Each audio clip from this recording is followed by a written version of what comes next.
আসসালামু আলাইকুম, কেমন আছেন সবাই? তো আজকে দেখাবো আমার বারান্দা বাগানের নতুন দুজন সদস্য। এটা একটা হলুদ গোলাপ গাছ, এটা আসিফ নিয়ে আসছে গতকালকে। আর এটা নয়নতারা, এটাও আছে। এই দুইটা নতুন গাছও নিয়ে আসছে, এখনো টব আনে নাই, যার কারণে আমি এগুলাকে এখনো টবে স্থানান্তর করতে পারি নাই, এভাবেই আছে। আর এই যে ক্যাকটাস, এটা একটা ছোট্ট পাশে বাচ্চা হয়ে গেছে, একটা ছোট্ট বাচ্চা প্রদান করেছে সে। একটা না, ও দুইটা, এই পাশে আরো একটা আছে, এই যে দুইটা। স্পাইডার গাছে মোটামুটি ফুল হচ্ছে, কিন্তু ফুলগুলো এত মানে পাতার ভিতরে যে খুব একটা দেখাই যায় না। সাদা সাদা ফুলগুলো অনেক সুন্দর।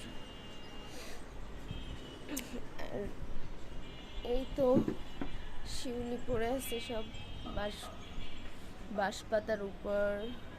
এমনিতেও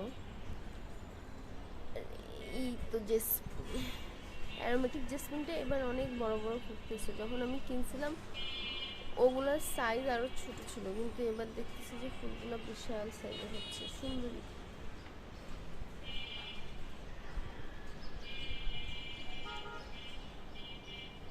এই তো সুন্দর একটা সকাল। আজকে আমি এখনো বাইরে যাইনি। আজকে আমার স্কুল 9টায়, 8:30টার মধ্যে হতে হবে। তো এর মাঝখানে এসে আমি একটু দেখাশোনা করতেছিলাম কি অবস্থা। এই যে আমি কিন্তু বিশাল বড় লোক, আমার এখানে কয়েন গাছ, মানি প্ল্যান্ট সবই আছে, টাকার গাছ, পয়সার গাছ সবই আছে। সব কিছু মিলায় আমি বিশাল বড় লোক, কোনো অভাব নাই টাকা পয়সার, কারণ পয়সা টাকা সবই আমার বাগান ভর্তি। আজকেও আকাশটা অনেক নীল, এখন থেকে নীল, এরকম নীল আকাশই থাকবে মনে হয়। তবে ঠান্ডা নাই, এটা সব থেকে খারাপ বিষয় যে নভেম্বরের মানে মাঝামাঝি সময় চলে আসতেছে, কিন্তু এখনো কোনো শীত পড়তেছে না। এটা খুবই অদ্ভুত একটা ব্যাপার।